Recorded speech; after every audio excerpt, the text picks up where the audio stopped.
Culprit country, তারা দে আর the culprit country. এখন যেটা মেসেজ যেটা পাচ্ছে এটা কিন্তু 2 ডিগ্রিতে হবেই, এটা এর উপরে কিন্তু এখন যাবার চিন্তা ভাবনা হচ্ছে। তাহলে এই কথার ঝুড়ির থেকে আমার মনে হয় ইন্টারন্যাশনাল কান্ট্রিগুলা যারা অনেক অনেক অনেক কথা বলেন, যারা ভালো ভালো কথা বলেন, আমাদেরকে সবক শেখান, কিন্তু তাদেরকে এখন সবক শেখাতে হবে আমাদের যে you are the culprit for the climate action plan. তোমরা এর থেকে সাবধান হও। আর তোমাদের আমি যেটা প্রায় বলে থাকি আমরা যে আমাদের 3টা সিজ, স্পেশালি আমরা সারা ওয়ার্ল্ড কিন্তু 3টা সিকে ফেস করছে। 3টা সি কি? একটি আমরা শেষ করেছি কোভিড, আরেকটি হচ্ছিল ক্লাইমেট, আর আরেকটি হচ্ছে কনফ্লিক্ট।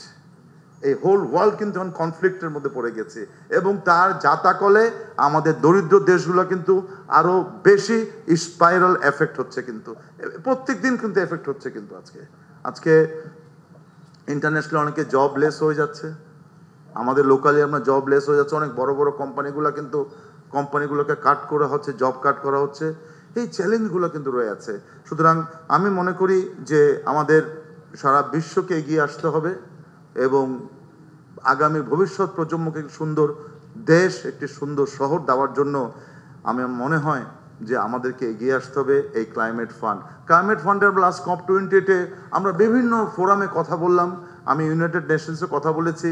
আমি বলছি ইটস এ পেনেটস। এটা আমাদের যে $1 বিলিয়ন ফান্ড, $100 বিলিয়ন ফান্ড, এটা যে $750 মিলিয়ন মাত্র হয়েছে।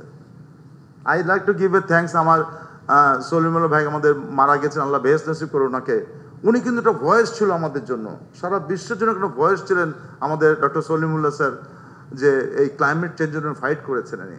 তা আমি মনে হয় আজকে শুধু 2-একটা আমি কথা বলতে চাই একটু, যে আমাদের এই অ্যাডাপ্টেশন যে সাবজেক্ট যেটা হলো স্বল্পোন্নত এলডিসি থেকে উত্তরণের পথে টেকসই নগরণ কিন্তু টেকসই করতেই হবে। এবং নগরণকে টেকসই করতে গেলে আমাদের খালের কথা বলেন, খালগুলোর কি অবস্থা? খাল তো মরে গেছে, কিন্তু কারা মেরে ফেলেছে? আমরাই মেরে ফেলেছি। আমরাই প্রকৃতিকে ধ্বংস করেছি। কারণ আমরা শুধু চিন্তা করি আমার আমার আমার, আমরা কেউ চিন্তা করি না আমাদের আমাদের আমাদের। আজকে যদি আমাদের চিন্তা করতাম, তাহলে কিন্তু একটি খালকেও কিন্তু আমরা মেরে ফেলতাম না। আমি জিআইএস ম্যাপ দেখে, গুগলের মাধ্যমে যখন প্রেজেন্টেশন দেখি, হাইরে কি ছিল ব্লু নেট, কি ছিল কানেক্টিভিটি, এটা কিন্তু দিন দিন কিন্তু শুধু রিডিউস পাচ্ছে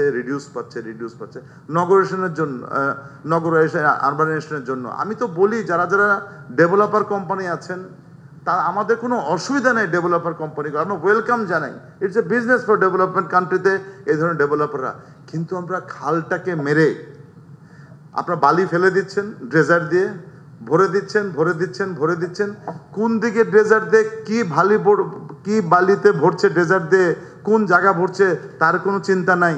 কিন্তু এক সময় কিন্তু ড্রেজার দিয়ে আমরা আমাদের পুরা খালটাকে আমরা দখল করে ফেললাম আমাদের অন্যান্য যে জলবদ্ধতা সবগুলোকে। কিছু বললেই ওদের মাসেলের জোর অনেক, রাজনৈতিক জোর অনেক, কিছুই করা যাবে না, শুধু মুখ বুঝে সহ্য করতে হবে। কিন্তু এখন কিন্তু সময় আসছে মুখ বুঝে সহ্য করার থেকে প্রতিবাদ জানানোর জন্য। আপনারা জানলে খুশি হবেন, বসিলাতে আমি আমার সাংবাদিক ভাই বোনদেরকে ধন্যবাদ জানাই। বসিলাতে তার একটা বলেছিল, আতিক ভাই একটা 10তলা বিল্ডিং কি ভাঙতে পারবেন? ওনার অনেক জোর, ওনার 10তলা বিল্ডিং। আমি বললাম ভাই, এই তো আমাদের এখন তো জিজ্ঞাসা করেছিল সাংবাদিক ভাইরা, আপনার কি রাজ্যকে পারমিশন আছে? উনি কিন্তু উত্তর দিতে পারে নাই, মনির মিল্লাতে জিজ্ঞাসা করেছিল।